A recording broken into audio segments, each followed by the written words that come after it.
était perdus. On voit la lumière et crac, crac. Kalash. Il dit Gamis, on comprend pas. Il a pris arme, il a fait boum sur sa tête. C'est quoi le plus difficile lorsque tu te retrouves en Libye? C'est de sortir le matin et puis rentrer sain et sauf. Parce qu'à n'importe quel moment, on pouvait être kidnappé. Comment ça se passe maintenant la procédure pour venir en France? J'attendais des dires dans le bateau. Mourok Mali, c'est un Malien qui disait. Là, il disait que c'est une personne blanche. Ouais, il connaît. Voilà, Okay. Mais sauf que c'était tout le contraire. Arrivé devant, je vois que capitaine, le poussolier, ils sont tous perdus. On ne sait pas où on va. Est-ce que vous n'avez jamais eu honte de votre métier? Il ne faut pas avoir honte de son travail. Comme on le dit, c'est le travail qui paye. Et puis, il n'y a pas de sous-métier. À quel moment vous dites, allez, ça y est, je vais me lancer dans le nettoyage des vitres, des tapis, des sofas?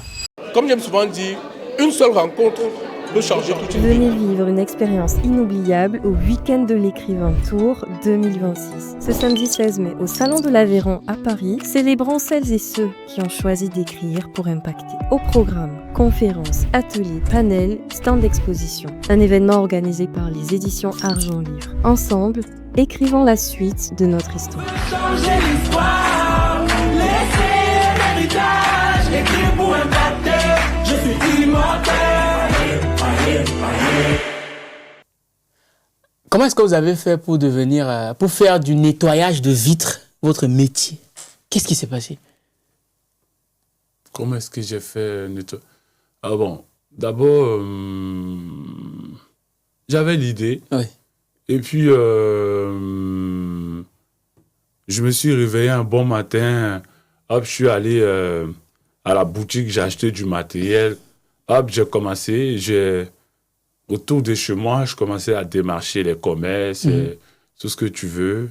Voilà, il y en a, ils m'ont fait confiance et on travaille jusqu'à aujourd'hui ensemble. Mais comment ça démarche? Ça veut dire que vous avez acheté les produits, c'est-à-dire vous avez dit, je nettoie des vitres. C'est quoi, c'est ça, c'est exactement ça. Et vous n'avez pas eu honte au début? Parce qu'en général, on se dit, bon, parce que justement, je rappelle, hein, peut-être que je ne l'ai pas précisé, aujourd'hui on reçoit M. Kanté Nettoyage, pour ceux qui le suivent sur TikTok. Et justement, on a découvert le profil comme ça grâce à Aston Judah qui est à la régie. Et donc, il m'envoie le profil, je te raconte comment ça s'est passé. Il m'envoie le profil, et il m'a envoyé plein de profils, tu vois. Et je vois Kanté Nettoyage, je me dis, mais c'est quoi ça? C'est quelque chose dans Kanté Nettoyage, hein? Et je dis, c'est quoi ça? Et là, je check, je me dis, mais il y a un mec qui fait du nettoyage de vitres, de sofas, de tapis, mais qui fait du contenu sur les réseaux sociaux. Et j'ai dit, mais le mec, il est fier de son métier, quoi. Alors que très fier. Très fier. Et il faut être fier. Il faut aimer ce qu'ils l'ont fait. Il faut valoriser ce qu'ils l'ont fait. Moi, c'est ce que j'essaie de faire. En tout cas, j'ai vu ça. Et je sais quand même que dans votre histoire, vous venez de la Côte d'Ivoire. C'est la belle famille, donc on va un peu bagarrer. Ouais, un peu. Heureusement. Ouais. Et donc, vous avez fait la Libye. Donc vous êtes venu en France vous avez fait la route, le bateau. Vous allez nous raconter un peu tout ça. Ouais. Et vous avez eu plusieurs fois, vous avez été licencié dans plusieurs boulots. Et après, vous vous retrouvez dans le nettoyage de vitres. C'est ça. Vous allez nous expliquer comment est-ce que tout ça s'est passé. Mais avant d'aller plus loin, quand même, l'équipe, j'aimerais rappeler une chose, c'est que le 16 mai prochain, on se retrouve du côté des salons de l'Aveyron à Paris pour la 5e édition du Week-end de l'écrivain. Vous connaissez déjà. On vous met dans le premier commentaire dans la description de cette vidéo. Ceux qui ont trop traîné l'année dernière, vous savez que vous n'avez pas eu de place. 1500 personnes. Mais il n'y avait pas de place. Donc, les gars, restons concentrés. Et au-delà de ça, vous connaissez déjà, c'est Argent Livre, c'est le podcast qui a pour but de mettre en avant les talents de la communauté qui font des choses intéressantes. Et surtout, si jamais vous estimez que votre expérience, votre métier, c'est quelque chose qui mérite d'être mis en avant, n'hésitez pas à nous contacter sur argentlivre@gmail.com ou au numéro qui s'affiche juste en dessous, plus 33 6 24 58 90 74, afin qu'on puisse organiser tout ça ensemble. Et aussi, Argent Livre, c'est une maison d'édition. Donc, si vous avez déjà écrit, si vous voulez écrire, n'hésitez pas à nous laisser un message, on verra ensemble ce qu'on peut faire. Donc, on revient sur vous, M. Kanté. Là, de manière sommaire, c'est une petite habitude de la maison. Hein. Si vous devez vous présenter, comment est-ce que vous présenteriez? Qu'est-ce que vous aimeriez qu'on sache de vous? Alors, je suis Kanté, entrepreneur dans le domaine des nettoyages et multitâche, spécialisé dans le nettoyage de vitres, vendeur également des produits. Le nettoyage? Des matériels de nettoyage. D'accord, ok, de manière sommaire. Et donc, du coup, votre enfance, c'était comme votre enfance en Côte d'Ivoire, comment ça se passait? Modeste, hein. Et avec des parents bienveillant. Voilà, les parents, ils nous ont inculqué des valeurs, ils nous ont... Voilà. Et je grandis dans un quartier à Bobo. Oui, à Bobo, c'est connu Ouais, ça, à Bobo. dans un environnement, comment on peut dire en français? Mais non, même en Ouais. Nouchi, ça passe. Dans un environnement un peu de tout. Il y a de tout. Il y a, C'est mélangé. il y a le ghetto, Oui. il y a la rue, il y a ci, ça. Maintenant, nous, on a eu la chance d'avoir des parents qu'on appelle commerçants, des djoulas. Voilà. Donc, tac, après l'école, les parents nous amenaient auprès d'eux, au travail, à la ferraille. Oui. Ils nous faisaient dépiécer des pièces. Ils nous faisaient faire tout ce qu'ils faisaient. Voilà. Et comparé aux amis, par exemple, moi, j'ai des amis qui ont des parents fonctionnaires. Oui. Tu vois, c'était pas le même délire avec nous, nos parents. Oui. Voilà. Nous, nos parents, faut se dire que il y avait l'argent. Sincèrement, dans notre jeunesse, on était bien. Oui. Voilà. On était bien, on ne manquait de De rien. rien, ouais. Voilà. Et contrairement, et pendant ce temps, tu as vu, les parents, ils nous ont appris déjà depuis cet âge-là à chercher l'argent, à faire ci et ça et ça. Voilà. Et je pense que je l'ai jusqu'à aujourd'hui. Mais Je sais déjà, pas si je oui. me suis bien Oui, exprimé. non, j'ai compris. Mais déjà, quand vous dites plus jeune, vos parents vous apprenaient à chercher de l'argent. Vous faisiez quoi concrètement pour avoir de l'argent en plus jeune? Alors, si tu veux, mon père, il était vendeur de pièces détachées voitures. Ouais, les besoins. Voilà, donc, il récupérait des anciens véhicules dans des épaves Ouais. et ensuite, il récupérait les pièces. Oui. Maintenant, nous, il nous faisait dépiécer ces pièces-là et les rénover Oui. et ensuite, il les revendait. Voilà, il les revendait. Et après, nous, on récupérait des pièces qu'on ne pouvait pas récupérer Oui. et on les vendait dans Nerekoulon, comment on dit Non, dites-le, vous pouvez vous exprimer en Nouchi. Nerekoulon. Oui. Ouais, on vendait. Voilà, et du coup, on les. En fait, on réussissait à gagner. Un peu d'argent avec ça. Voilà, un peu d'argent avec ça. Voilà. Donc, ce qui faisait que.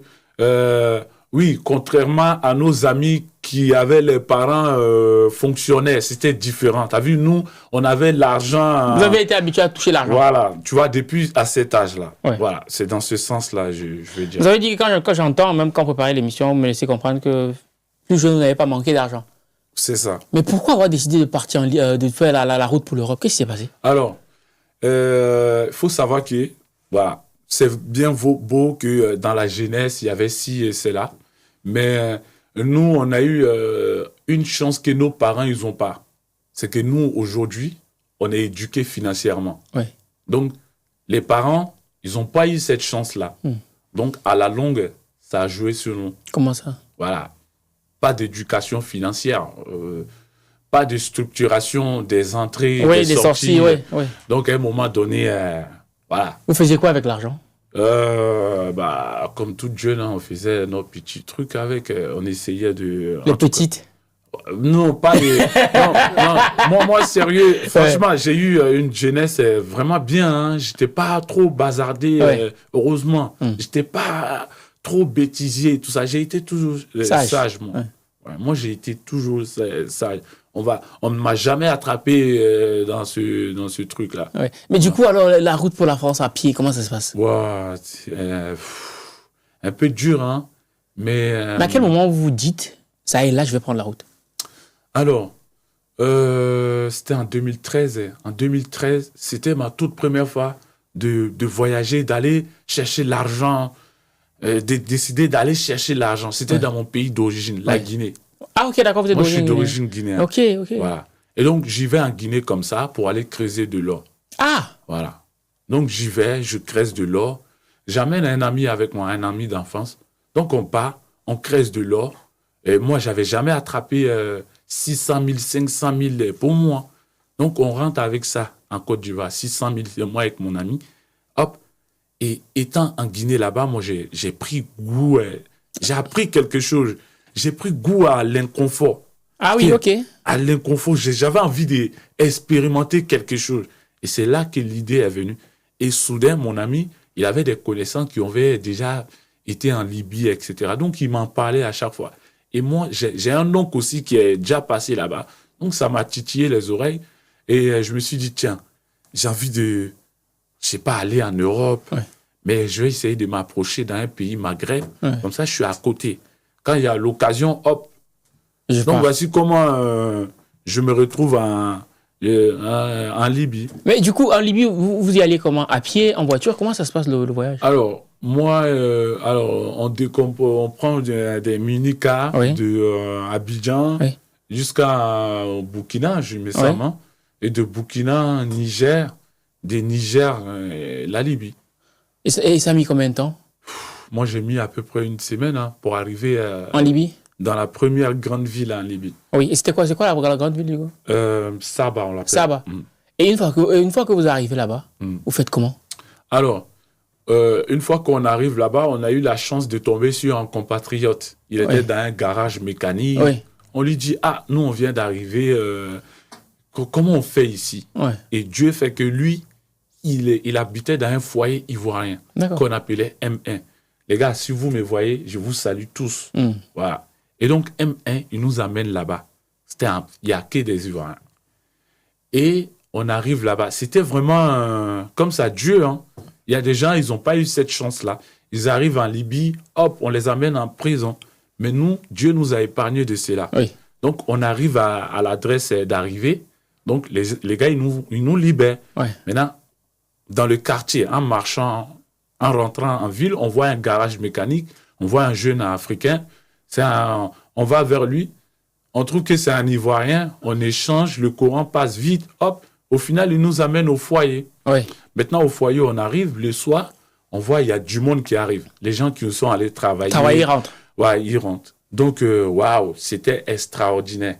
Et parmi tous ceux-là, on échange, il y avait une bonne ambiance, il y avait le truc qu'on appelle Jamaria. On était 99 personnes. Et chaque personne prenait le temps de préparer pour tout le les monde. autres. Par exemple, si c'est à mon tour, c'est à moi de préparer pour les 80. Wow. Donc, ils nous ont insérés. Et le matin, on est sortis ensemble. Franchement, c'était bien.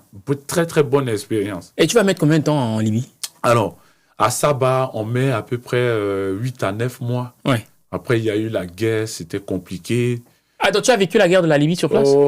Non, mais c'était une guerre. Tu sais, les guerres, Et les petites guerres. Donc, à un moment, c'était devenu très grave. Les gens, ils fuyaient. Donc, c'est comme ça. On a des connaissances qui étaient dans une autre ville qui nous ont parlé bien de cette ville-là. Il y a la tranquillité, machin et tout. Qui vont en Libye? C'est ça. Ça s'appelle Ben Walid. Voilà, c'était beaucoup plus mieux, stable par rapport à Saba. Donc, hop, on arrive là-bas. Et c'est de là-bas que je travaille pendant à peu près 8 à 9 mois aussi pour avoir le transport pour venir en Europe. Ah oui, ok. Et c'est quoi le plus difficile lorsque tu te retrouves en Libye? Alors, le plus difficile, c'est quoi? C'est de sortir le matin et puis rentrer sain et sauf. Comment ça? Parce qu'à n'importe quel moment, on pouvait te kidnapper. Attends, je comprends pas là. Donc, c'est vrai qu'à n'importe quel moment, quand tu sortais en Libye, tu pouvais être kidnappé? Malgré nous, à notre époque, il y avait c'était beaucoup tranquille par rapport à aujourd'hui. Mais tu peux pas te permettre, toi, un noir, de te promener comme ça, non. Librement, non, c'est dangereux. Et la preuve en est que moi, j'habitais... Regarde, je faisais un simple déménagement, il était 4 heures. Bon, en pleine journée, je voulais pas... les gens, ils voient, mais je suis en train de... Hop, je tombe sur la route des gens, hop, ils me pourchassent en voiture. Je rentre dans la cour d'un Libyen, je pars, je me cache à quelque part. C'est Dieu qui m'a sauvé. Non. Je te jure, c'est Dieu qui m'a sauvé. Je rentre, je me cache, je les vois à travers, ils sont en train de me chercher. Non. Je suis resté moi, je suis resté caché, hop, ils sont partis, j'ai pris ma route, hop, je suis parti. Ça, c'est comme une habitude. C'était le quotidien, quoi. C'était le quotidien. Ça, c'était une habitude. Énorme. Mais je te parle, ça ne m'étonnait pas. Parce que les anciens, là-bas, ils nous ont bien initiés. Ah oui. C'est comme un film. C'est-à-dire, comme on a dit tout à l'heure, la crainte, c'est de sortir et puis rentrer sain et sauf. Mais qui c'est qui veut kidnapper? C'est des Libyens, c'est des Ivoiriens? C'est des Libyens, c'est des vagabonds, des petits. Alors, attention, il y a des bons Libyens, vraiment, qui te fait faire que tu n'as vraiment pas du tout envie de sortir de la Libye. Moi, s'il y a la stabilité en Libye, tout est clair, je ne vais pas m'installer là-bas avec mon entreprise. En Libye, les Libyens, ils ne travaillent pas, les Libyens. À l'époque, quand on est là-bas, un Libyen, quand il se marie, 30 000 dinars, on lui donne. Les Libyens, ils ne payent pas l'électricité. Le plein de carburant en Libye, 5 dinars. Ça ne vaut même pas 5 euros. C'est rien du tout. C'est rien du tout. Donc, dis-toi, Libyens, ils ne payent pas électrique, ils ne payent pas maison. Les Libyens, ils n'ont pas de travail comme nous, là, ici. Ah oui. Là, chaque Libyen est propriétaire. Il n'y a pas Libyen qui est dans... Bon, après, j'ai une expérience des petites villes. Je n'ai pas d'expérience dans la grande ville, capitale. Voilà. Oui. Je n'ai pas cette expérience. Mais pour des petites villes que j'ai faites, il n'y a aucun Libyen qui est locataire. Ouais. Et donc, ça veut dire que plusieurs fois, tu t'es fait pourchasser pour te kidnapper? C'est ça. Et ça m'arrivait aussi de travailler. Et après le travail, on me dit, écoute, vas-y, quoi. On ne te paye pas? On ne te paye pas. Ça va encore. Parce qu'on ne m'a pas... ils n'ont pas essayé de... On t'a pas brutalisé. Non, tu vois. Ça va. Et encore, ils donnent de l'eau, ils donnent à manger, tout ça. Tu vois. Voilà, ils ne te laissent pas travailler en pleine soirée. Il faut savoir que la Libye, c'est un pays désertique. Il y a désert. Voilà, donc c'est un pays, il fait très chaud. Il fait très, très chaud. Les conditions sont pénibles. Mais et tu as des amis qui se sont fait kidnapper là-bas? Mais beaucoup. Ah oui? On a un jeune que je vais taire le nom. Le jour qu'on a su qu'il était en prison, on a un ancien dévancier, il est venu, il nous a tous fait cotiser. On a cotisé, ils sont allés le libérer. Mais il est devenu traumatisé. Ah oui? Mais quand tu lui parles, il faut insister pour qu'il comprenne. Il faut insister. Il faut faire contact de œil. Il faut insister pour qu'ils comprennent. Il y a trop de gens, on les a traumatisés. Mais c'est violent, ça. C'est hard. Comme on dit ici en lèvres. Mais c'est plus que violent. C'est psychologiquement, c'est... Mais ils kidnappaient que les Noirs ou alors ils kidnappaient... Mais bien sûr que les Noirs. Parce que les Noirs, ils connaissaient notre intention. Hein. Ils savent qu'on n'a pas le pouvoir. Les Libyens, il faut savoir, ils sont très solidaires. Voilà. Ils savent qu'on n'est pas chez nous. On est venu se chercher. Il y a des airs derrière toi. Il y a la mer devant. Comment tu vas faire? Donc, toi-même, tu imagines. Tu vas aller où? La peste ou le choléra. Il faut choisir. Voilà. Donc, ça leur donne une force de... Bon, là, ça donne... Les personnes mal intentionnées. Hein. Donc, ça encourage les personnes mal intentionnées de faire du mal aux démunis. Tu vois? Donc, c'est ça. Et comme j'ai dit, attention, il y a des Libyens qui te font aimer la Libye, quoi. La Libye. Moi, je suis tombé sur des Libyens. C'est incroyable. Tout ce qu'on dit sur la Libye, là, c'est du n'importe quoi. Hein. Moi, j'ai eu une belle expérience. Moi, en Libye, comme j'ai dit, j'ai eu la chance de ne pas faire la prison. Oui, c'est vrai que j'en ai reçu Franck Kourouma, qui lui, il a fait la prison en Libye. Hein. Et puis, et moi, j'étais beaucoup timide.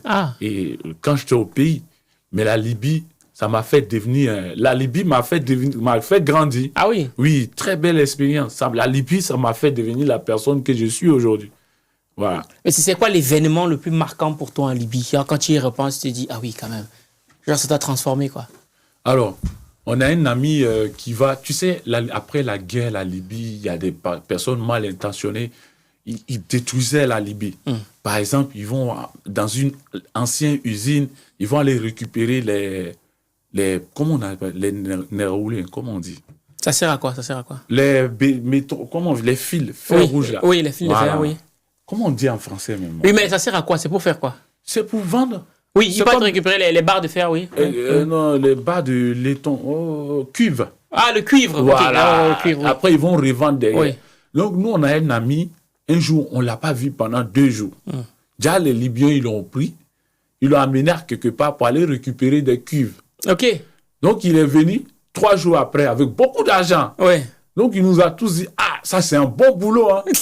Donc, il dit, ça, vraiment, c'est intéressant. Ouais. Donc, Tchotcho, vraiment, je te salue depuis ta position. Ce qui t'est arrivé, c'est Dieu. C'est Dieu.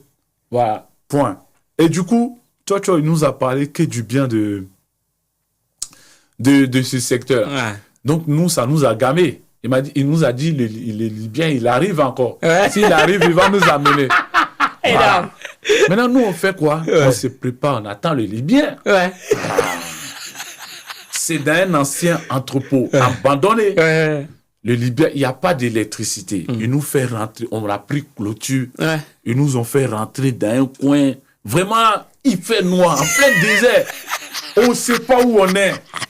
Wallahi. On ne sait pas, on était perdus. Ouais. Maintenant, à notre grande surprise, on voit la lumière. Et crac, crac, calache. On voit crac, crac, crac. Je te jure. Il dit, Gamis, on ne comprend pas. Enfin, il y avait qui devant? J'ai un ami, je ne sais pas c'était qui. Ouais. On dit Gamis, il ne comprend pas. Gamis, ça veut dire assis. Assis. Gamis l'autre, c'est comme ça il parle. C'est comme ça il nous parlait. Ouais. Il ne comprend pas, il a pris âme, il a fait beau sur sa tête. Ah oui. Il est couché. Ouais. Je te jure. Et à notre grande surprise, il y a un derrière. Je sais pas comment on s'est en sorti ces jours-là. Je sais pas comment les images. Je sais que ils ont entendu un bruit derrière. Ouais. Et nous, les Libyens qui nous ont accompagnés, ils nous ont fait sortir par une autre porte. On a pris clôture. Ouais. Ils nous ont embarqués dans la voiture. On s'est échappé. On a fui. On est parti. Ouais. Je sais pas comment on s'est en sorti ces jours-là. Je te jure. Je sais pas. Je ne sais pas comment on s'est en sorti ces jours. Wow. Mais je sais qu'on était on était dans l'entrepôt là. Ouais. On était en train de récupérer les des cuivres. cuivres, ouais. Après, on a vu des gens avec des armes. Hein, vraiment. Hein. On a vu de la lumière. Ils ont mis lumière sur nous comme ça. Avec ils ont chargé le truc. Moi, mais j'ai dit, mais on est où là? Ouais. On est où? Moi, je sais pas où. C'est pour ça que j'ai dit, notre plus crainte, c'était quand tu sors, quand tu vas rentrer. Est-ce que tu vas rentrer? C'était ça. Wow. C'était ça au bout d'un moment. Donc, en fait, ils vous ont amené voler des cuivres. Ils nous ont amené voler, c'est exactement ça. Mais tu savais pas que tu allais voler ou quoi? Je savais pas. Enfin, non, sincèrement, je savais pas. Ouais. Sincèrement, on savait pas. On savait pas. Il faut savoir, nous, en Libye, on est une génération que en Libye, on a travaillé. Ouais. On a travaillé, on a travaillé pour passer. Ah, ok, d'accord. Voilà. Moi, je suis sorti à Abidjan avec 200 000. Oui. À chaque 200 fois, 000. oui. Chaque étape, je Vous travaille travaillez pour gagner un peu d'argent. pour avancer. Je suis sorti quand j'avais 17 ans. Wow. Aujourd'hui, j'en ai 32. À 17 ans, vous êtes sorti. Oui, quand même. À 17 ans, j'ai quitté la Côte d'Ivoire. Wow. Et donc, quand vous sortez de là, comment vous sentez quand vous sortez de l'endroit où vous êtes allé voler finalement là, je ne sais pas si c'était des militaires, c'est la police qui vous a attendu un guet-apens. Comment vous... Ça m'allait être d'autres voyous, hein, d'autres bandits. Ouais. Hein. Ah oui, qui aussi, ils étaient venus pour la faire. Ouais. Et c'était un soulagement. Et puis le pire, c'est que on arrive devant, ils sont en train de se moquer de nous. Ah. Et qu'est-ce qu'il fait? À un moment donné, il enlève balle dans son truc, pistolet, et nous donne pour jouer avec. Ah, je te jure, je dis, mais c'est incroyable, tu n'es pas bête. Non, loin de là, que Dieu m'épargne. Mais, je dis, mais ils sont pas fous quand même. Si tu veux me donner ton arme pour que j'essaye avec, pourquoi tu enlèves les gants dedans? Tu vois, bon, que Dieu m'épargne. Ça, je le dis comme ça. Mais, quand on arrivait chez nous, à la maison, mais j'étais soulagé de tellement, je ne peux pas exprimer, je ne sais pas comment l'exprimer, mais c'était un soulagement dingue. La Libye, depuis le jour que moi je suis rentré, jusqu'à la sortie, tous les jours, c'était un parcours de combattant. Tous les jours. Waouh. Et encore aujourd'hui, apparemment, c'est pire. C'est devenu oui, là c'est pire. Là c'est pire. Ouais, là c'est pire. Qu'avant. Ouais, là c'est pire. Donc c'était un peu ça. Et à cette époque-là, tu vois, nous on venait de quitter dans la guerre, la Côte d'Ivoire. Oui, c'est vrai qu'en Côte d'Ivoire, en 2011, voilà, donc c'était il y a plein de choses qui avaient changé. C'était juste 2 ans après la guerre. Oui, Enfin, bien c'est sûr. en 2013. 2013, oui, la guerre, c'était en 2011. ouais. Et Libye aussi, pareil. Donc, ça a créé beaucoup de chômage. Hein. Voilà, faut reconnaître. Donc, il y avait énormément d'Ivoiriens à cette époque-là. Ok. Moi, j'ai grandi à Abidjan. Mhm. J'avais pas eu la chance de rencontrer les amis de Anyama, San Pedro, Oui. d'Aloa. Oui. Et ben, en Libye, c'est Tout là que c'était là. j'ai vu les gens de San Pedro, d'Anyama. C'est là on s'est côtoyés. On s'est, voilà, je suis que, il y a les Dalatiens, il y a les gens de San Pedro, il y a des gens de Anyama. Voilà. À l'époque, il y avait Dalatiens, il y avait peu. Anyama, San Pedro. Moi, j'ai vécu avec des gens de Anyama et San Pedro. Les Anyamalais et les gars de San Pedro, je vous salue de votre position. Depuis votre position. Énorme. Voilà. Et donc, comment ça se passe maintenant la procédure pour venir en France? Du coup, vous avez pris le bateau. C'est ça. Du coup, c'était quoi les démarches? Comment vous avez fait pour tout ça? Alors, les bateaux, j'ai réussi à compléter mon argent pour traverser. Il fallait combien à peu près? À l'époque, c'était quoi? 600 dinars. 600 si j'ai dinars. la bonne mémoire. Ok. 600 dinars ou bien 800, un truc comme ça. Ouais. Et donc, voilà, donc on a l'argent, hop, on appelle le coxet. Le coxet, il nous envoie à Tripoli, capitale. Donc, on arrive là-bas. Quelques jours après, on nous amène au bord de l'eau. Et au bord de l'eau, hop, je sais pas, parce qu'au bord, on a un capitaine et le boussolier. Oui, celui qui remet la boussole. Ouais. Donc, moi, j'ai vu comme ça, il nous a amenés au bord. J'ai vu un capitaine, c'était une personne, un type, comment on appelle le pays là où il y a la guerre? En Somalie? Non, Syrie ou Afghanistan. Ah oui, la Syrie, c'était une personne Moyen-Orient. ouais, c'était une personne comme ça. Et puis le boussolier, c'était un Africain, hein, je ne sais plus son origine. Et j'attendais des dires dans le bateau que, oui, Morokbe Malé, c'est un Malien qui disait, il avait un accent malien. Morokbe Malé, a une confiance carrée. Alhamdulillah, il va nous amener jusqu'au bon port. Ouais. Là, il disait que c'est une personne blanche. Il connaît. Voilà, Okay. mais sauf que c'était tout le contraire. Comment ça? C'était tout le contraire. Comment ça? Non, on arrive au bon milieu d'eau, il a peur. Ah! Ouais, le boussolier, il est perdu. Mais tu étais combien dans le bateau à peu près? 105. 105? Ouais.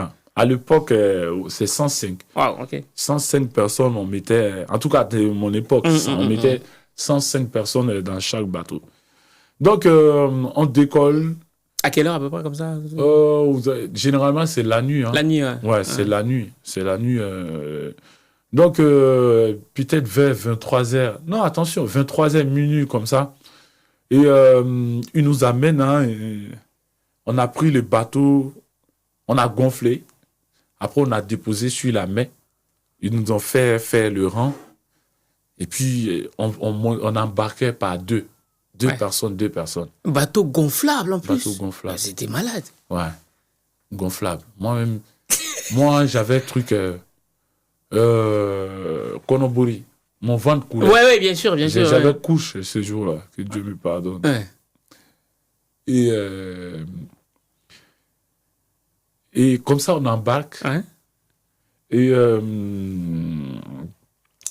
Et donc, on avance, on roule. Arrivé devant, je vois que capitaine, le boussolier, ils sont tous perdus. Ouais. On ne sait pas où on va. Non, on ne sait pas où on va. Ouais. Et à un moment donné, le carburant s'est renversé. Oui, dans le bateau, oui, c'est comme ils disaient, et ça brûle. Ouais. Et le carburant plus la mer. La mer, ça brûle, ouais. Aïe, c'était... Et le stress de ça aussi. Ouais. Ça a embrouillé le capitaine, on était tous traumatisés. Donc, on a appelé les coxets. Ah oui? Ouais, ils nous ont fait retourner. Ils n'étaient pas contents. Hein. Ah oui? Ah oui. Bah oui. C'est comme... ils n'étaient pas... Ils ne voulaient rien savoir. Ouais. allez-y. Ouais. Ils voulaient qu'on s'en Vous va. partez, ouais, c'est bon. Voilà. Du coup, vous êtes revenu. On est revenu, mais Oui. on n'a pas accosté parce que c'est impossible. Hein. C'est très difficile de partir, de revenir. décoller là où on décolle, Oui. de revenir encore là-bas. D'accord. Donc, on allait sortir à quelque part en ville, Ah oui. à quelque part là-bas. Mais les coxers, ils ont récupéré le bateau, hein. Ils Ah. ont récupéré tout. Ils sont allés, hein. Ils ont retravaillé, ils recoudre, recollé, Oui. tout ça là. Ils ont regonflé encore pour un autre truc. Mais ils nous ont laissé se débrouiller. Se débrouiller et regagner la connexion. Connexion, c'est là où on embarque. D'accord, ok. Voilà. Ok. Donc, nous, on sort. On sort de la mer, on monte.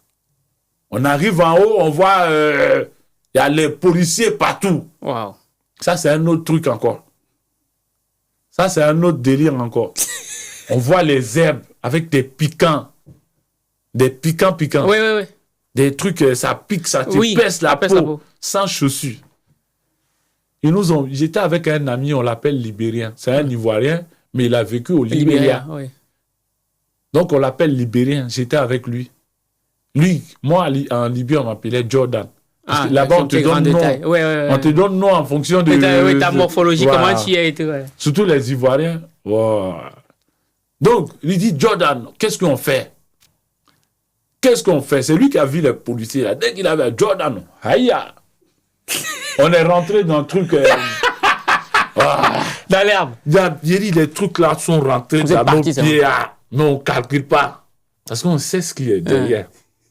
S'il nous attrapait, c'était la prison directe. Ouais. Donc, on a préféré accepter que Allez, vraiment, c'était... au pic.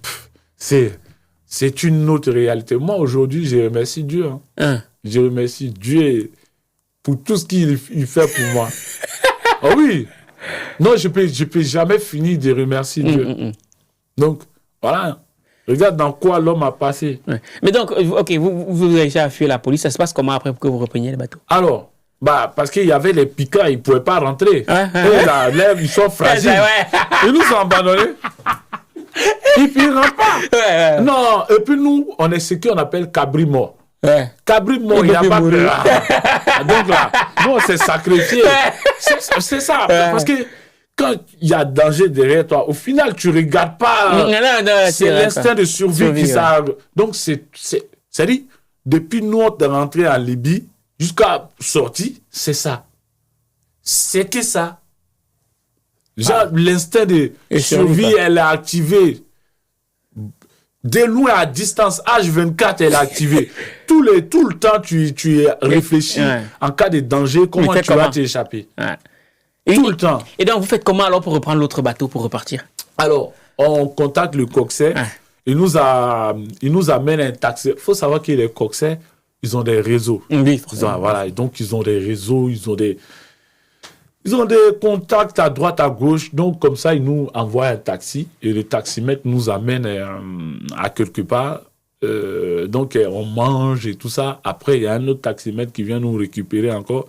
Il nous amène au bord de l'eau. Il faut savoir que moi, les tentements, moi, j'ai fait 4 tentatives. 4 tentatives? C'est dans ma 5e tentative que ça a marché. Ouais, et la deuxième tentative, pourquoi ça n'a pas marché? Le même problème ou il y avait autre chose? La deuxième tentative, on nous attrape sur l'eau. Ah, ok. Ouais, si j'ai la bonne mémoire. La deuxième tentative, c'était pareil aussi. Hein. Non, le bateau, il est percé. La deuxième tentative. Ouais. La deuxième tentative, le bateau, il est percé. Ouais. Et vous faites comment? Vous rebroussez? On se retourne encore. Waouh. La deuxième tentative, et même bateau qui est percé, hein, ils ont regonflé, même jour là, j'ai vu, hein, et ils ont mis quelqu'un d'autre vite fait. Ils sont partis. On les a attrapés. Ah ouais. On les a attrapés, on les a emmenés en prison. Ah oui. Oui, le même jour là. Comme Dieu, il était avec nous aussi. Dieu, il était avec nous ces jours-là. Nous, on a décollé même pas 3 heures du temps. On a vu l'arrière du bateau, c'est commencé à couler. Ouais. Donc, on les a appelés. Ils sont venus très rapidement. Ça, franchement, je vais le dire. Ils sont venus très rapidement et ils ont repris le bateau. Ils ont recollé, ils ont mis d'autres convois. Moi, je voyais le bateau, même depuis quand on montait, je n'avais pas confiance. J'avais pas confiance. Et il y a quelque chose que j'ai pas à dire. Tu sais, moi, j'étais jeune. Ouais. J'étais très, très jeune. Ouais. Et à un moment donné, j'étais dans un environnement que avoir 200 francs pour manger au pays, c'était compliqué. Ça, je l'ai dit. Hein. Voilà. Et donc, j'étais aux côtés de mes oncles. Hein. Et comme ça. Et tu sais, nous, dans notre ethnie, on est un groupe, on est des commerçants. On est des commerçants. Ça veut dire, moi, petit comme ça, je peux aller prendre marchandises de 300 000, 500 000 chez un tonton. Il va me donner, il sait que tu vas vendre. Même petit, on peut vendre. Ouais. Tu vois ce que je veux dire? Ouais. Et c'est comme ça, j'ai demandé à un tonton, j'ai dit, donne-moi ça, j'ai un client, je veux aller vendre.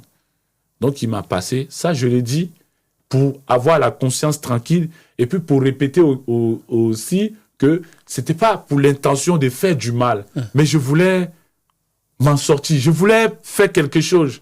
Je sais pas comment demander. Même si j'ai demandé, ils n'allaient pas me donner. Mais aujourd'hui, ce tonton donc qui m'a donné, j'ai fait quoi? Je suis allé vendre, j'ai pris l'argent, j'ai complété dans ce que moi j'avais. Il y avait un vieux Anango, un vieux Nigérian, un jeune Nigérian que je salue, paix à son âme. Et je suis allé le voir aussi. J'ai dit, Abdoul, donne-moi ça, je vais aller vendre. Hop, il m'a donné, j'ai vendu, j'ai complété sur mon argent. C'est comme ça que je suis parti. J'ai dit à personne. Ah oui, même personne. Même mon père, il n'y a personne qui savait. À Libye, une fois à Libye, c'est là de... J'ai employé ça pour déconseiller les jeunes. Je ne vous encourage pas de faire ça. C'est un exemple qui n'est pas du tout bon. Mais moi, j'étais dans une situation que ça n'allait pas. C'était compliqué, c'était dur.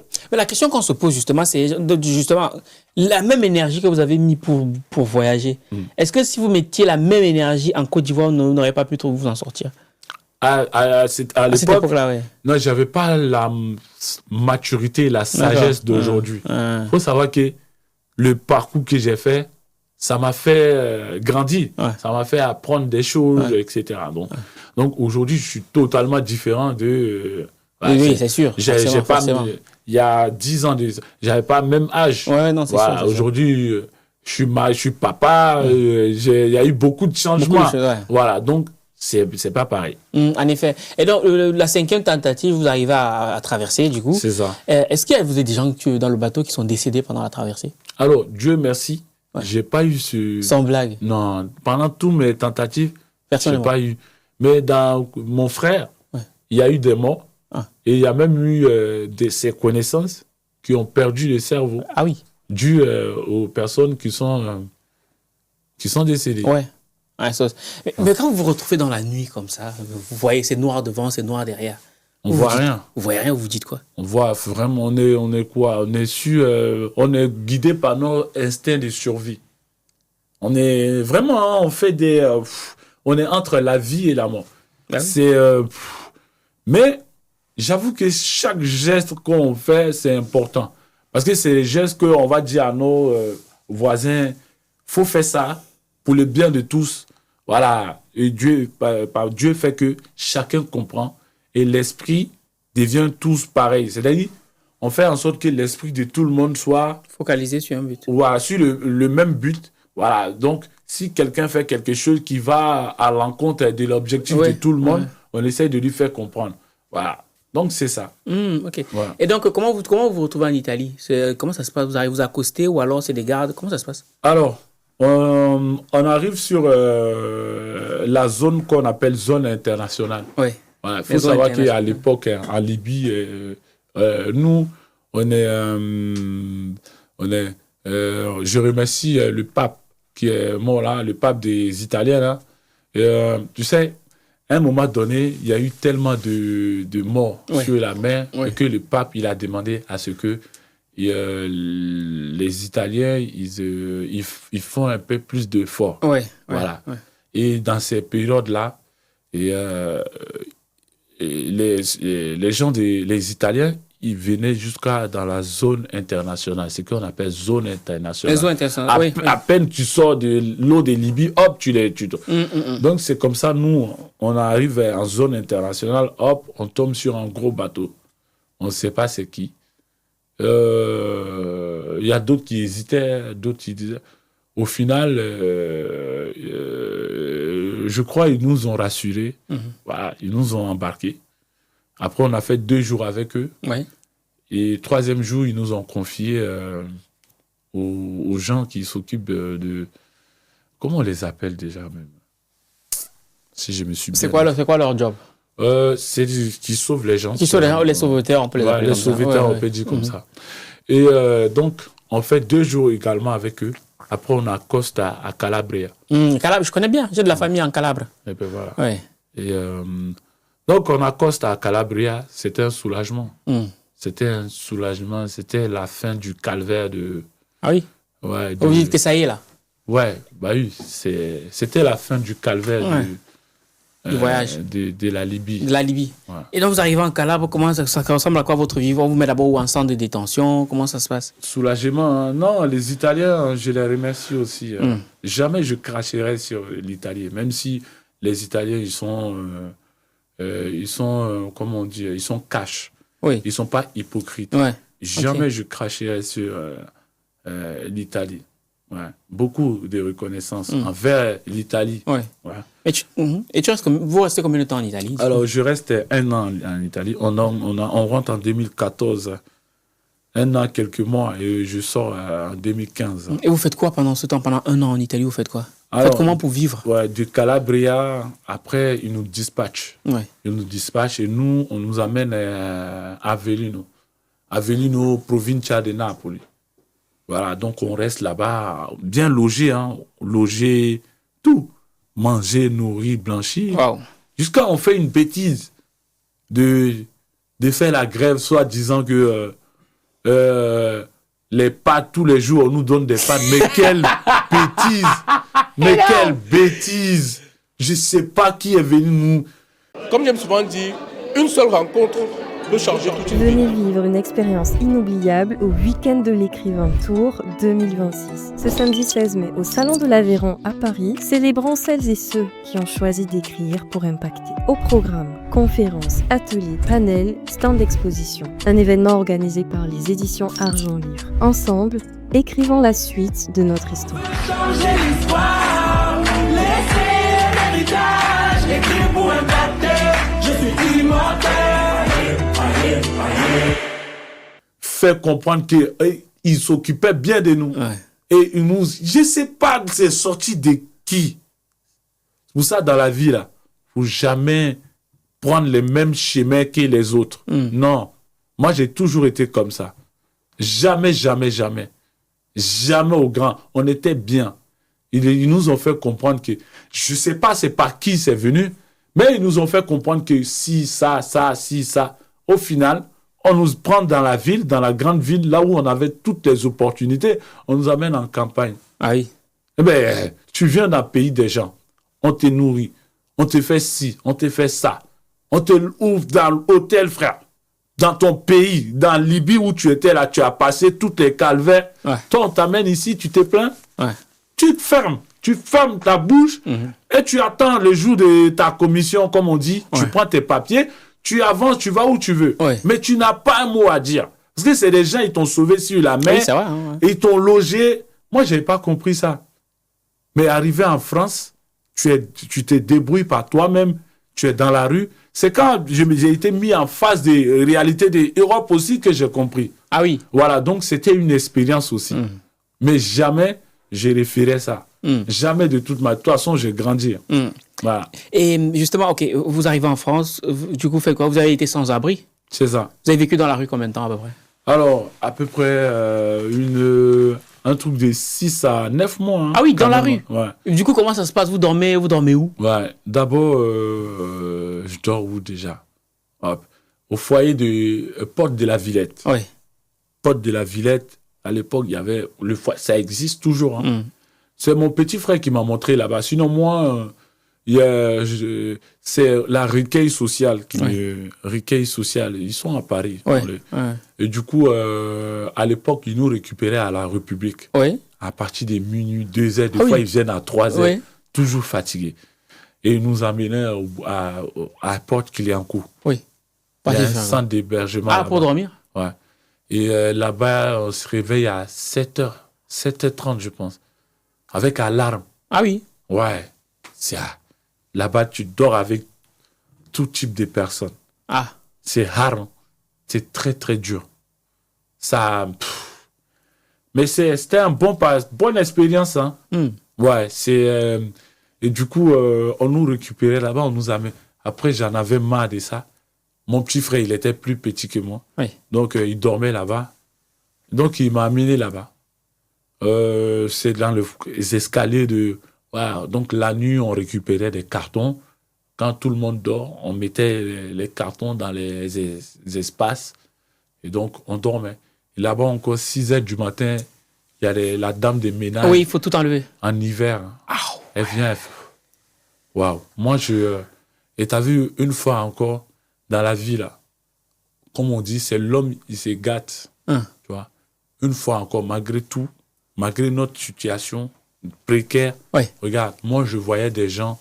Parce que je voyais des gens, dans notre situation précaire, ils essayaient de profiter sur nous, du sens que tu peux avoir l'argent dans ça et nous amener dans des trucs qui peuvent nous faire des prisons, voire détruire notre vie. Comme quoi, par exemple? De la drogue. Ah, ils proposaient de vendre de la drogue? De vendre de la drogue. Et vous allez... Moi, jamais. Malgré la situation, jamais, j'ai tenté de faire ça. Ah oui. Mais pourquoi? Qu'est-ce qui vous a empêché de le faire? Parce que déjà, je veux m'en sortir. Ouais. J'ai pas envie d'aller en prison. Ouais. Et puis, j'ai pas envie qu'on me rapatrie, comme on dit là. Rapatrie, tu es arrivé au pays, tu as fait bengue. Tu es arrivé au pays, ça, je veux pas. Waouh. Donc, ça m'a amené à rester moi-même, malgré c'est dur. D'apprendre, c'est difficile de fermer les yeux et puis... Donc, regarde, et puis, toujours manque de sommeil, tu es assis dans quelque part, hop, sommeil te prend, c'était dur, hein. Très, très dur. Resto du cœur, ça, j'en parle pas. Il fait froid en hiver, tu fais la queue. Pour avoir quelque chose. Difficile. Wow. Mais est-ce que, parce que quand on a reçu Franck Kourouma, qui a écrit un excellent livre sur la Libye, il a vécu en Libye aussi, et il a vécu tous les problèmes, la prison, le bateau et tout ça. Il nous expliquait que par moment, il y avait des gens qui les appelaient, puis ils étaient dans la rue pour aller faire des vols, des braquages. Est-ce que vous avez eu ça, vous? Non, moi, perso, le style de vol que j'ai eu, c'était pour aller déterrer les cuivres. Ah, le cuivre en Libye. Ouais, c'était ça. Mais sinon, braquage. Non. Apparemment, j'ai appris un truc. Tu sais, il y a un truc qu'on appelle. Tu sais, les Libyens qui emprisonnaient des frères et tout ça. Oui. Ils sont en complicité avec des frères. Oui, ça aussi, j'entends Voilà. ça. Donc, ça, j'ai attendu. Voilà. Ça, j'ai attendu. Mais l'histoire, non. Ça, je me dis, toi, Africain, tu vas les braquer. Et en Libye. En Libye, et puis il faut savoir que les Libyens, ils sont tous armés. Hein. Ouais. Tu vois, ici, on utilise notre téléphone quotidiennement. C'est téléphone, c'est rien. Là-bas, c'est l'arme. Là-bas, les enfants, ils fabriquent armes en jouets, quoi. Maintenant, quand ils vous voient venir, les Africains, ils font... Non. Je te jure. Dans le quartier où on habitait, il y avait un Libyen là-bas, il est tellement méchant qu'on l'appelait Desperado. On lui a donné Desperado. Quand tu vois Desperado, dès loin, tu coupes la route. Ouais, sans blague. Il avait même coupé avec Desperado. Pourquoi il faisait quoi? Il vous faisait quoi, lui? Lui et ses amis, des fois dans les carrefours, ils attendaient les blagues quand ils quittent au travail. Ils ont des armes, comme j'ai dit. Hein? Ceux-là, ça ne les dit rien de mettre une balle dans le pied. Ah oui? Mais ça ne les dit rien. C'est comme de l'eau à boire. Wow. Et puis, il n'y a jamais un Libyen qui va défendre un noir, un étranger, quoi. Et puis, tu n'as pas qu'à de porter main sur un Libyen. Te défendre, tu n'as pas qu'à. Wow. Et donc, voilà, vous êtes en France, voilà, 9 mois, vous êtes un peu dans la rue, un peu par moment, resto du cœur et tout. Moi, j'ai une question peut-être que vous ne voyez pas venir, c'est est-ce que pendant toute cette période-là, comment ça se passe avec les femmes? Est-ce que vous arrivez à draguer une femme? Oui. La porte d'échappatoire, ça a été par là. Comment ça? Ouais, donc, je rencontre la mère de mon fils. Dans l'aventure, quoi? Dans l'aventure, que je la salue au passage. Ouais.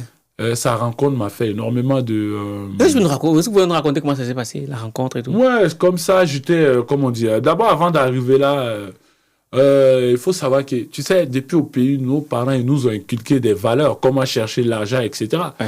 Donc, je découvre le marché Clignancourt. Ok.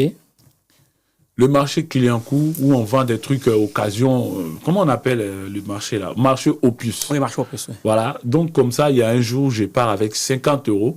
J'achète les chargeurs occasion, des petits téléphones, et je viens à la chapelle. J'avais déjà vu les gens faire ça. J'ai voulu tenter l'expérience. Donc, hop, je viens, je vois que, voilà, ça, on peut convertir à ci, ça. Ah. Donc, ça me permet d'avoir un moyen, une idée sur comment avoir au moins quelque chose pour manger, quoi. Ouais. Voilà. Ah, donc, voilà, ça se passe bien. Et puis, les choses se font rapidement. Hein. J'ai dormi avec un vieux père chez 115. Lui, il a réussi à avoir une colocation, un squat, on va dire, à Grigny, dans des quartiers. Voilà. Donc, il m'amène là-bas. Dieu merci, j'ai un toit. Voilà. Donc, ça commence maintenant.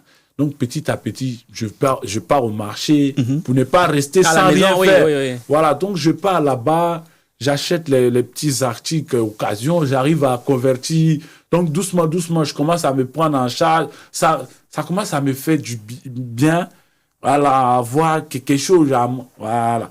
Donc, comme ça, doucement, je rencontre un monsieur, un client, il est venu me voir. C'était un papa.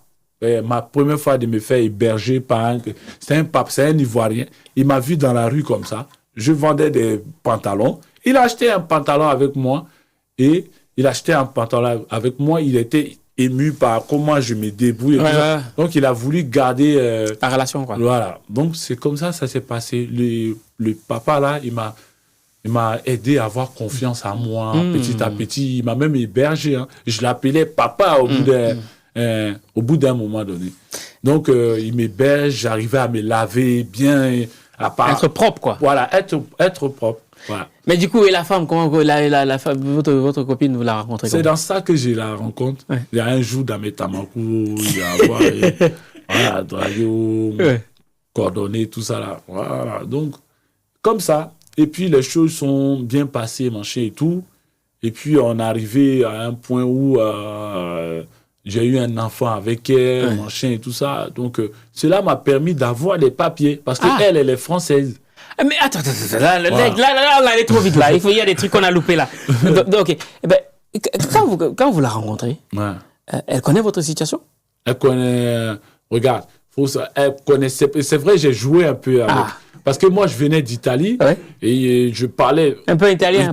Poco. Pour se dire. Piano.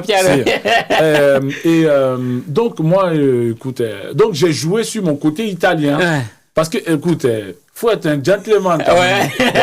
Petite mocassin, petite chérie. Voilà, exactement. Donc, j'ai joué un peu sur mon côté italien. Il faut savoir que la langue italienne, c'est quelque chose de nouveau pour elle. Donc, tout ça, ça l'a un peu... Ça la bluffe un peu. Voilà, donc, c'est le bluff.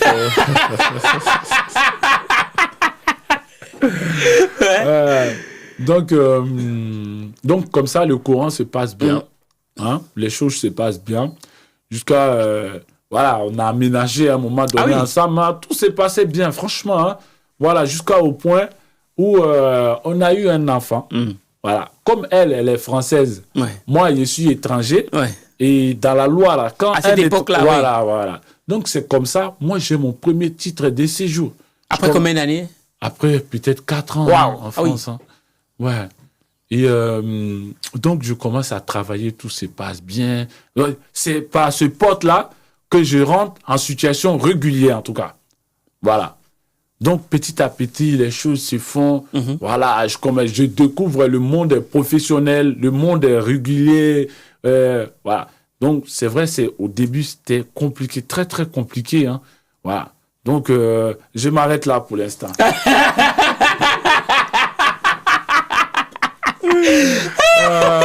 Là, on a des exclus, là. Ouais.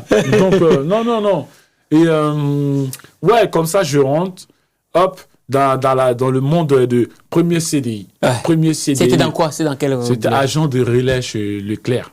Ok, d'accord. Ouais, Mais vous faites quoi concrètement? C'est quoi le boulot? Alors, c'est quoi? C'est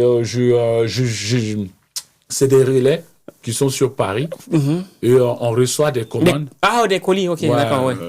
C'est des, comment on dit, des commandes alimentaires. Hein. Ah, ok. Voilà. Okay, les gens, ils commandent sur Internet, oui, ils viennent récupérer. Ok, au relais. d'accord, je vois très bien ce que c'est, oui. Donc, on reçoit, on les enregistre, on scanne, machin et tout. Après, eux, ils viennent avec leur bon de... ils récupèrent. Donc, comme ça, je passe 2 bonnes années là-bas. Très belle expérience. Au début, c'était bien. Mais après, voilà, licencié. Mais pourquoi on vous licencie? Oh, plein de choses. Voilà. Moi, je viens de rentrer. Je viens des premiers CDI. Hein. Donc, je le prends à 200% même. Je travaille avec des gens qui n'ont pas même expérience que moi, hein, qui n'ont pas même vécu que moi. Hein. Donc, il y a plein de choses, je laisse. C'est bien pour la boîte. Je prends la boîte comme moi. Comme c'est ma boîte même. Je fais tout. Hein.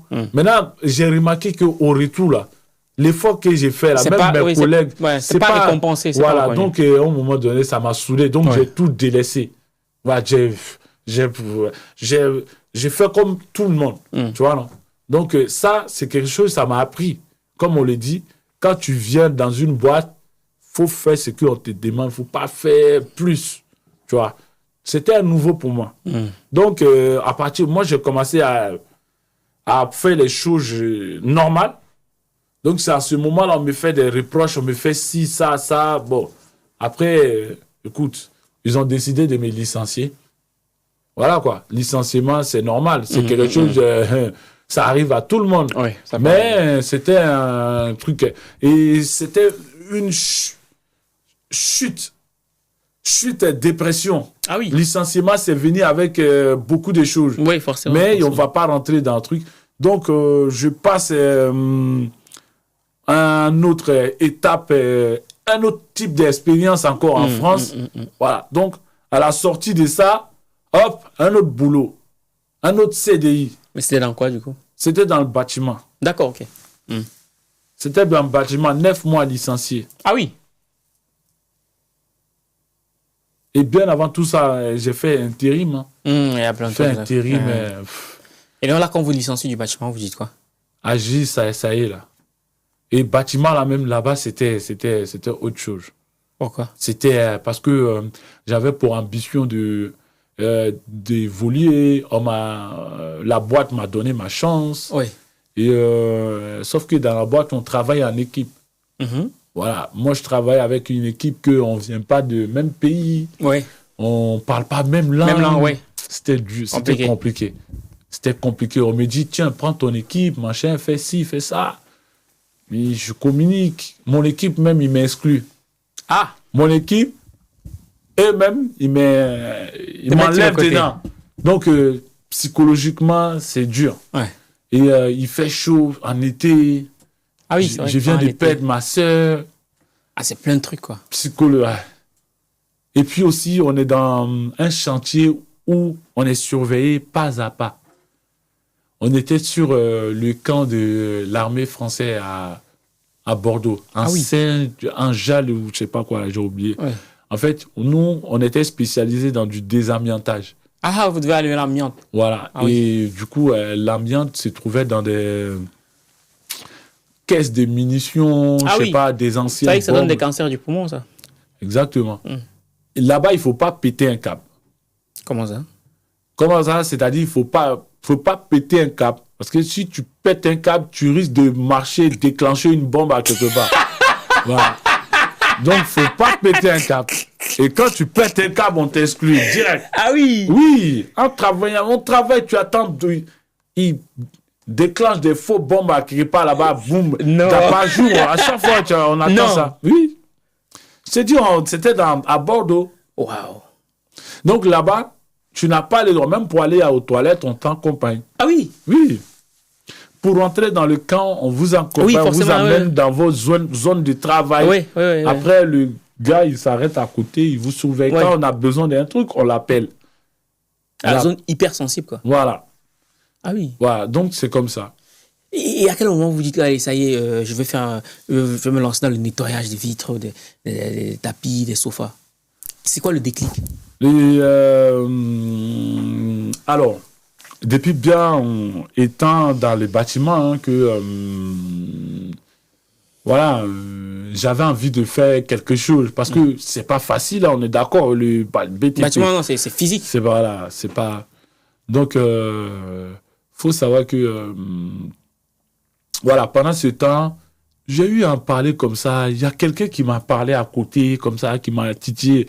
Il m'a parlé de nettoyage. Nettoyage, ça pourrait être un secteur qui est intéressant. Je dis, ouais, pourquoi pas. Et à l'époque, je gagnais à peu près 3 800 à 4 000 euros. Hein, Ah oui. Donc, dans le bâtiment. Ouais.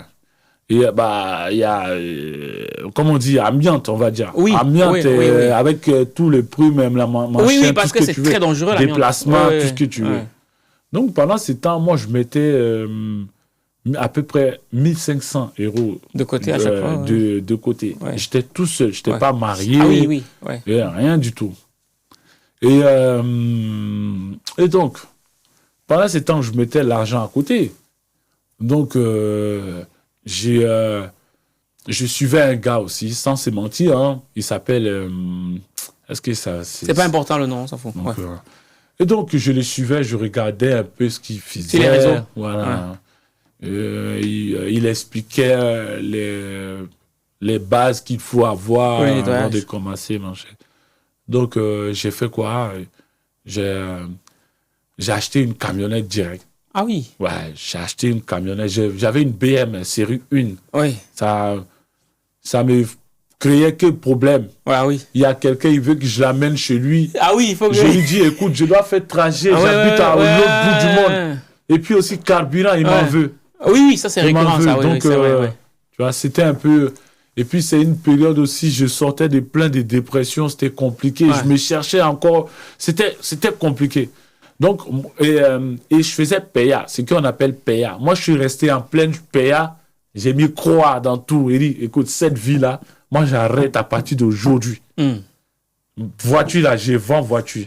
Parce que ça ne me servait absolument pas. Ouais, ça ne servait à rien. Ça ne me servait pas. C'était que des dépenses, quoi. C'était des dépenses. Tu mets le carburant. Payer l'assurance, le contrôle technique, oui. Utilitaire. Donc, j'ai vendu, liquidé même. Ouais. Moins cher. J'ai complété 6 000 euros cash. Camionnette 2015, avec tout ce que tu veux. Tout ce que tu veux. Du matériel après de nettoyage. Hop, ça m'amène partout. Et du coup, vous allez voir les gens. C'est comme ça. Donc, j'ai acheté l'indispensable et j'ai commencé à aller voir les gens. Vraiment naturel, hein? Et avec ma motivation et ma détermination. Voilà. Et il y en a, ils m'ont fait confiance. Il y en a, ça a mis du temps avant qu'ils travaillent avec moi. Et voilà, il y en a, ils m'ont donné des réponses qui m'ont fait pleurer après. Comment ça? C'était comme quelle réponse? Ouais, du sens que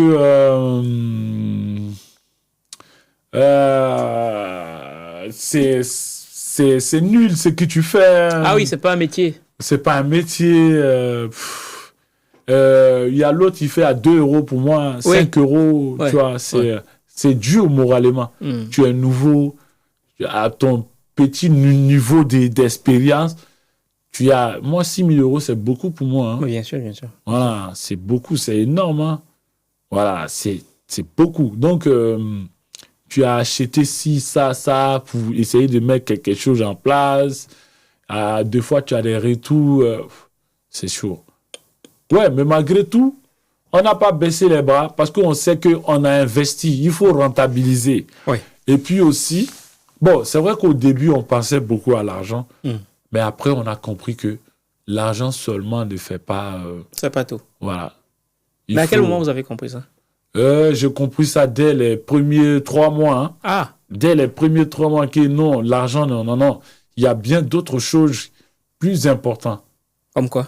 Le relationnel. Ah ouais, ça c'est vrai ça. Ça, c'est important. Ça vaut plus que de l'argent. Pourquoi? Qu'est-ce que vous voulez dire ça? Parce que le relationnel, toi, tu peux m'amener du monde. Oui, c'est vrai. je peux t'amener du monde.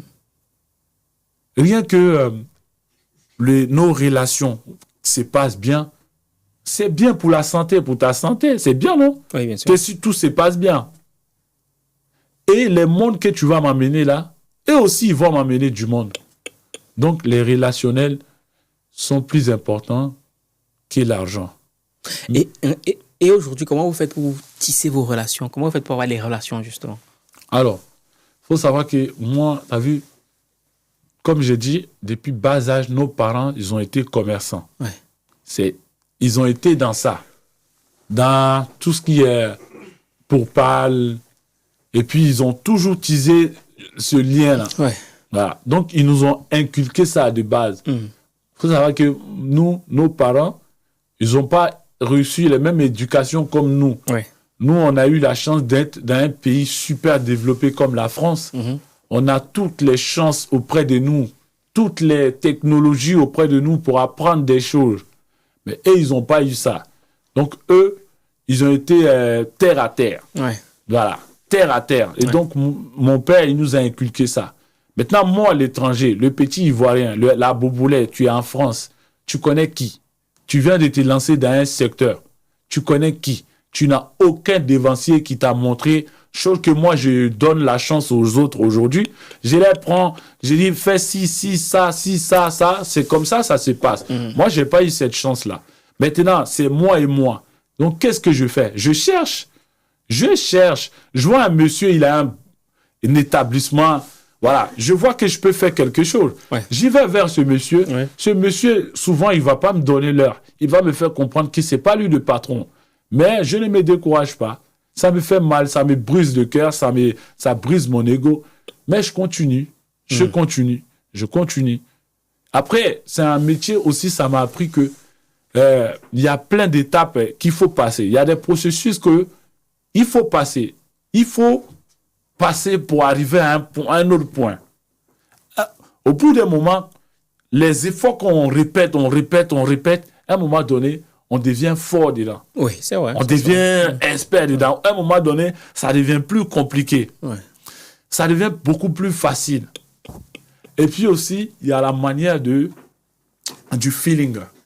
Voilà, du feeling. Avec les gens, oui. Avec les gens. Comment tu abordes les gens. Ouais. Certes, le feeling, des fois, ça ne passe pas bien avec des gens. Oui. Mais il y en a, même si ça ne passe pas maintenant, à Ça force passera. d'insister, de persister, oui. ça passe. Et il y en a, ça vient avec au fur et à mesure. Les gens, il y en a, ils ne font pas confiance en même temps. Oui, bien sûr. Voilà. Mais il y en a, ils font confiance. En tout cas, de mon expérience, jusqu'à aujourd'hui, j'ai été des pas à pas. Il faut savoir que moi, quand j'ai commencé, j'ai fait à temps plein, puisque j'avais plus de travail. Oui. Donc, temps plein. Donc, à temps plein, j'ai eu le temps d'expérimenter énormément de choses. Voilà. Donc, tout ce que je fais, je le fais à temps plein. Voilà. Ça m'est arrivé de prendre quasi une journée pour chercher les clients. Bah oui, il faut ça, c'est un business. C'est un business. Et est-ce que vous n'avez jamais eu honte de votre métier? Je dis ça parce qu'en général, lorsqu'on vient d'Afrique et qu'on arrive ici, très souvent, on veut vendre une image comme quoi c'est le gars qui a réussi, qui est médecin, qui est ingénieur. Mais vous nettoyez des vitres, quoi. Qui, de base, c'est souvent considéré comme un boulot précaire, comme on dit ici. Mais vous, on voit que vous le faites avec fierté. Attention. Ouais. Peut-être c'est la vraie honte. Alors non. Voilà. Et moi, les gens qui me connaissent, moi quand j'étais petit, on m'appelait le fou. Comment ça? On m'appelait le fou du sens que je m'en fous. D'accord, ok. Moi, c'est je m'en foutisse. Je m'en fous de la vie des autres. Genre, dans le bon sens, je veux dire. Quand je veux faire quelque chose, je le fais. Oui. Maintenant, on revient d'un côté honte. Il ne faut pas avoir honte de son travail. Comme on le dit, c'est le travail qui paye. Et puis, il n'y a pas de sous-métier. C'est vrai. Moi, perso, jamais honte. Et puis, autre chose. Peut-être que nous, les Africains, on ne valorise pas le nettoyage des vitres. Ouais. Moi, par exemple, je connais des collègues européens. Ouais. Quand tu les vois faire, tu as envie de faire. Et puis la preuve, j'ai un petit manteau. J'ai des mentors dans le nettoyage des vitres. J'ai des personnes que j'apprécie leur façon de faire et qui m'aident à m'améliorer de mon côté. Ok. Oui. Wow. Ça, je l'ai dit. Voilà. Mais par exemple, pardon, allez. j'ai vu des Africains, mes frères, faire le même métier que moi et sans, comment dire, sans autant d'investissement comme je le fais moi. Par exemple, le réseau, j'essaie de communiquer, de valoriser, montrer le métier. Et puis aussi, du matériel. J'ai des outils professionnels. J'utilise des outils professionnels. J'ai déjà vu des frères, et il y en a, je les conseillé, ils m'ont fait comprendre que, après, ça dépend de chacun et sa détermination. Après, moi, je leur ai fait comprendre que si tu investis, non seulement tu peux augmenter tes prix, tu peux faire ci, ça et ça. Tu peux l'encadrer bien, ton business et tout. Après, ils m'ont fait comprendre que non, ils ne sont pas là pour faire des carrières et ils veulent faire juste un petit chemin et puis s'arrêter. Là, je comprends. Voilà. Après, je ne crache pas sur eux. Et je sais que le nettoyage de vitres, la concurrence, elle est immense. Tu vas aller voir des vitres immenses. Le gars, il va te dire, il connaît quelqu'un qui fait à tel prix là. Alors que ça vaut... beaucoup plus que ça. Voilà. Ok. Et du coup, moi, c'est une question qui revient toujours. Du coup, pour les dates, quand tu dois aller rencontrer une fille qui te plaît et tout, et elle pose la question, qu'est-ce que tu fais dans la vie? Tu lui dis quoi? Je me rappelle un jour, quand je n'étais pas marié, dans le train, il y a une fille qui m'a demandé, tu fais quel travail? Je me cherchais encore. J'étais tout nouveau. J'ai dit, je suis entrepreneur. Elle m'a dit, dans quel secteur? J'ai dit, dans le nettoyage. Elle a levé l'attention sur moi direct. Mais bon. C'est violente avec nous. Ouais, c'est autre chose. Autre chose. C'est autre chose. Je peux t'en citer plein comme ça. Oui, vas-y, allez-y, citez. Oui. Il y en a une aussi, dans mes débuts. Elle voyait un peu comment je me... Là encore, j'étais rentré un peu là-dedans. Tu vois? Elle me prenait du temps, l'énergie. Et puis, elle veut la mise du mois. Elle veut que je la traite.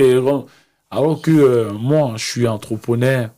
Je gagne pas l'argent comme les gens comme les je sais pas, les types d'hommes qu'elle pense. Oui. Voilà. Donc, jusqu'au moment où elle me dit, écoute, paye-moi mes perruques, mes huiles, tout ça. Comme ça, je laisse tous les petits pompiers à côté. Non. J'ai pris mes bagages et je me suis déchargé direct. Non. Je me suis déchargé direct. Ah, donc elle avait les pompiers, d'autres gars qu'elle gérait. Elle avait des trucs à côté. En plus, je ne savais pas. Jusqu'au final, elle l'avoue dans sa bouche. Elle me dit... parce que moi, je suis dur. Moi, j'ai les mains dures.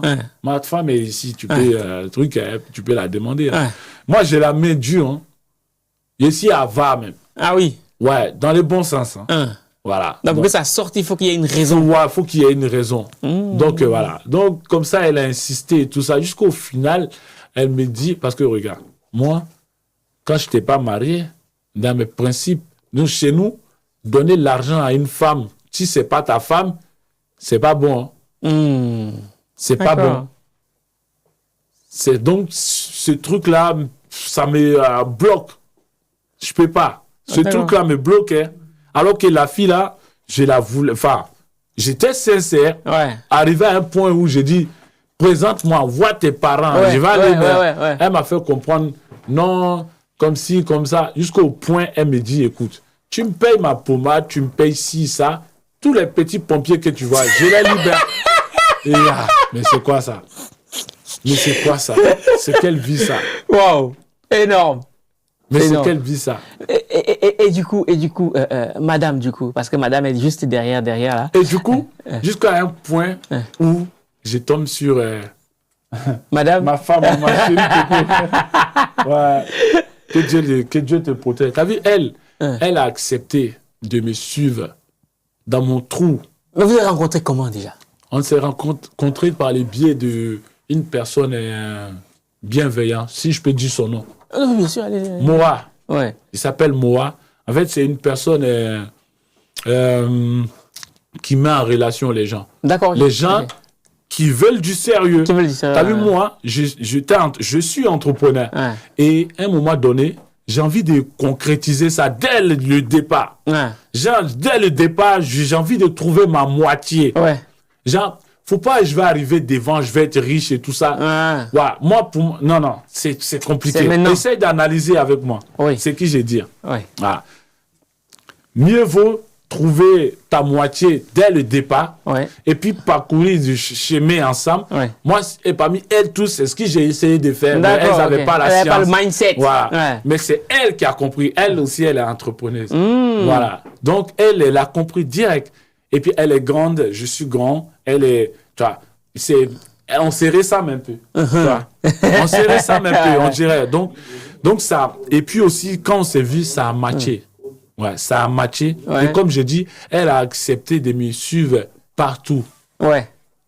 Ok. Ah, Donc, ça, et ses parents, le courant, ça s'est passé très bien. Ouais. Et il n'y a même pas eu de discussion pour dire, leur éducation avec notre éducation, c'est pareil. Ouais. C'est pareil, elle a des frères, ils ont mon âge. C'est-à-dire, le feeling, que ce soit avec elle, c'est-à-dire, ça s'est passé. Et moi, ce qui m'a le plus marqué, tu sais, aujourd'hui, là, au jour d'aujourd'hui, là, c'est bien, ça, je pense que beaucoup de jeunes sont dans ce même cas de figure, là. C'est-à-dire, lorsqu'on a la richesse, les femmes aujourd'hui, elles voient trop loin. Une femme peut te voir et connaître ta vie. Ouais, ça, c'est vrai, Les ça. deux. Ouais, c'est vrai. Elle analyse On dit ta que l'homme vie. regarde le passé d'une femme, la femme regarde le futur Le d'un homme. futur d'un homme, tu vois. Voilà. Alors que femme, là, quand elle te voit maintenant, là, elle peut ne pas voir ton futur. Ouais, ça. Non, c'est elle qui a vu mon futur. Et du coup, est-ce qu'il arrive, on arrive bientôt à la fin, est-ce qu'il arrive, comme vous êtes quelqu'un de plutôt connu un peu sur les réseaux, est-ce qu'il arrive qu'il y ait des femmes maintenant qui vous contactent et disent que, ouais, est-ce qu'on peut... Alors, maintenant, je pense qu'elles savent. Hein. Elles savent que je suis... voilà, je suis... Vous n'avez plus un cœur à prendre. Mais est-ce que ça retient les femmes? Bien sûr, bien sûr. De toutes les façons, moi, ta vie, c'est quelque chose que j'ai passé. Voilà, ce n'est plus une priorité pour moi. Ouais. Donc, je pense que je donne même pas l'occasion. D'accord, ok. Voilà. Et, mais sinon, si tu veux, avant, ça m'arrivait, ce truc-là. Ouais. Ouais, mais aujourd'hui, ça y est. Là, on est dans un autre stade, là. Ouais. Voilà. Type, comment progresser l'entreprise, comment acheter sa première maison ici en France, comment construire sur son terrain qui est au pays. Ouais. Comment préparer l'avenir des enfants. Maintenant, c'est ça. C'est ça les priorités. Ouais. Mais, et du coup, qu'est-ce que est le message que vous avez adressé aux gens qui font peut-être un emploi, entre guillemets, précaire, ou considérés comme précaire, qui en ont honte? Est-ce que vous avez un message pour eux? Alors, c'est de ne pas avoir honte. Hein, parce que la honte, c'est une sensation qui est très banale. La honte, il faut être fier de ce que... La confiance, ayez confiance. Soyez fier de ce que vous faites. Parce que... la honte, c'est négatif. Alors, la fierté, c'est quelque chose qui va mettre en valeur. Peut-être ce que vous êtes en train de faire, c'est quelque chose de noble. Et que, avec la honte, vous ne montrez pas la valeur de ce truc-là. C'est avec beaucoup de fierté que vous pouvez... Soyez fiers de vous, n'ayez pas honte de ce que vous faites, tout simplement. Faut mettre en avant. Faut mettre en avant ce que vous faites. Bref, on va mettre juste en commentaire dans la description les liens de vos réseaux TikTok. Comme ça, ils pourront voir. Mais du coup, aujourd'hui, s'il y a des gens qui veulent vous contacter, vous bénéficier de vos services de nettoyage et tout, comment ça se passe? Alors, on a notre site internet. Oui, il y a un site internet quand même. Kantenettoyage.com. Kante nettoyage.com. Ouais. Alors, on peut nous retrouver sur TikTok aussi. TikTok, vous savez, chaque vidéo, il y a marqué « Contactez-nous ». C'est très facile de nous contacter. Sur notre TikTok, on a notre mail professionnel, le numéro. Sur WhatsApp, mon numéro, il est Facebook, Kanté Moustapha, Kanté Nettoyage. Instagram, Kanté Nettoyage. Google, partout. Bref, tout a été professionnalisé. Quand tu nettoyage, c'est pas difficile de nous trouver. Mais, et du coup, dernière question avant qu'on se sépare, c'est dans l'entretien, par exemple, du cas, les gens vous contactent très souvent. La raison pour laquelle ils vous contactent le plus, c'est pour nettoyer quoi? Les vitres, les tapis, les canapés, c'est quoi le plus souvent? Alors, honnêtement, le plus souvent, c'est les rénovations. De quoi? Ouais, des appartements, des maisons. D'accord. Voilà. Ça va que moi, je suis autodidacte. Hein. Faut pas, vous avez tout appris par voilà, vous-même. par moi-même. Oui. Voilà. Donc, je me suis pas divagué. Non, j'ai traité chaque sujet et puis la maîtriser avant de passer à un autre. D'accord, voilà. ok. Donc, voilà.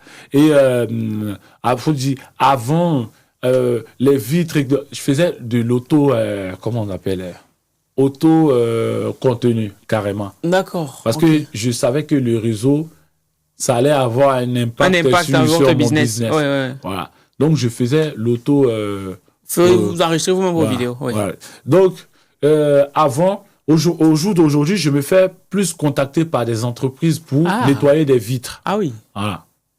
Des vitres. Et une grosse journée à peu près. Une grosse journée, genre vous avez fait une grosse journée, vous gagnez combien à peu près sur une grosse journée? Alors, ça dépend. Hein. Ouais. Ça dépend. Franchement, honnêtement, si c'est les particuliers... ça peut partir de 500 à 1500, voire 2000. Hein. Ah oui. Ouais. Ça dépend du type. Si c'est de la sous-traitance, ça va pas être la même chose un client qui a besoin d'une prestation. Ça va pas être la même. Pas pareil. Ouais. Okay. Donc, il faut compter de 500 jusqu'à 2000. 500, 2000, ça peut être un parking à nettoyer en une journée, on peut le faire. Ouais. Et du coup, dans l'entreprise, vous êtes seul, vous avez une équipe, comment ça se passe? Voilà. Pour l'instant, on est 2. Ouais, vous êtes 2 déjà. Okay. Voilà. C'est déjà ça. Hein? Moi, et puis j'ai embauché une petite dame. Ah, vous avez embauché, ouais. Ah oui. Ça, il y a quoi? Ça, on a commencé en début d'année, là. Voilà. Donc, là, j'ai le contrat dans le 10e. Oui. Voilà. Donc, auquel je l'ai placé. Et puis, après, moi-même, je sous-traite avec des entreprises. Oui, bien sûr, je vois le genre. Ouais, des nettoyages. De nettoyage. Bon, sur ma spécialité, hein, en fait, ils ont tourné des vitres. Oui. Voilà, ils m'ont confié. Ah, ok, d'accord. Voilà, par exemple, Rent-Car. Oui. Je sais pas si tu vois je connais Rent-Car, très bien, oui, bien sûr. Bon, dernièrement, j'ai signé avec une entreprise qui m'ont confié 32 points. Waouh. Voilà, 32 agences en Île-de-France auxquelles j'interviens. Voilà, ça c'est récemment. Et à part ça, j'ai des clients à moi-même. Oui, que vous gérez. Voilà, que je gère aussi à côté, quoi. Voilà. Ok. Donc c'est un peu ça. Ok. Et, maintenant, pour sortir de cet échange, en tout cas, merci d'avoir fait le déplacement. Bah, merci d'avoir fait le déplacement. Je te remercie, toi également, de m'avoir invité sur ce plateau, de me permettre de m'exprimer. Ça fait plaisir. Je vous en prie. On va remercier Aston qui est à la régie, sans qui on n'aurait pas pu faire. C'est lui qui a fait la connexion. Voilà. Ah, ok. Bah, merci à toi, Aston. Votre caméra, elle est là, je vous laisse le mot de la fin. Est-ce qu'il y a un dernier message que vous aimeriez qu'on retienne de vous ici aujourd'hui? Un dernier message que vous pouvez retenir de moi, ou les gens... Les gens. Kanté Moustapha, Ça peut être un conseil, hein. Ça peut être un conseil. Ouais, croyez à vous.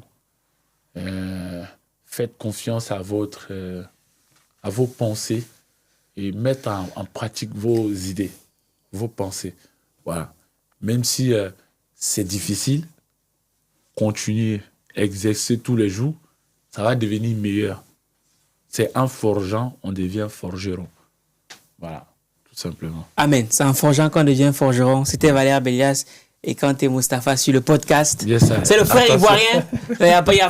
C'est le frère ivoirien qu'on a essayé de... voilà. Après, vous aurez bien compris. Il n'y a pas de saut métier, il n'y a que des sauts gens. Ouais. Donc, peu importe le métier qu'on fait, c'est à nous de le valoriser. Exactement. Cela étant dit, l'équipe, si vous avez aimé, n'hésitez pas à liker, commenter, partager. Faites un tour sur les réseaux de Kanté. Si vous avez besoin de ses services, n'hésitez pas à le contacter. On met tout dans le premier commentaire ou dans la description de la vidéo. Et comme Kanté, si vous estimez que vous avez une profession, un métier assez atypique ou que vous souhaitez mettre en avant, ou bien même si vous avez une histoire de vie qui est assez intéressante, n'hésitez pas à nous contacter. On vous met tout dans le premier commentaire et puis on verra ensemble si votre profil correspond à ce qu'on recherche. Ça sera avec plaisir qu'on pourra vous inviter ici pour partager votre expérience. Là, j'étais en dire, donc rendez-vous le 16 mai au Salon de l'Aviron de Paris, le 8 et le 9 août du côté du Cameroun et enfin le 17 et le 18 octobre du côté du Burkina Faso pour les 5e éditions du week-end de l'écrivain. Si c'est bien noté, on se donne rendez-vous à la prochaine vidéo. Yes, Minakano. Voilà. Comme j'aime souvent dire, une seule rencontre peut changer toute une vie. Venez vivre une expérience inoubliable au Week-end de l'écrivain Tour 2026. Ce samedi 16 mai au Salon de l'Aveyron à Paris, célébrons celles et ceux qui ont choisi d'écrire pour impacter. Au programme, conférences, ateliers, panels, stands d'exposition. Un événement organisé par les éditions Argent Livre. Ensemble, écrivons la suite de notre histoire. Changer l'histoire.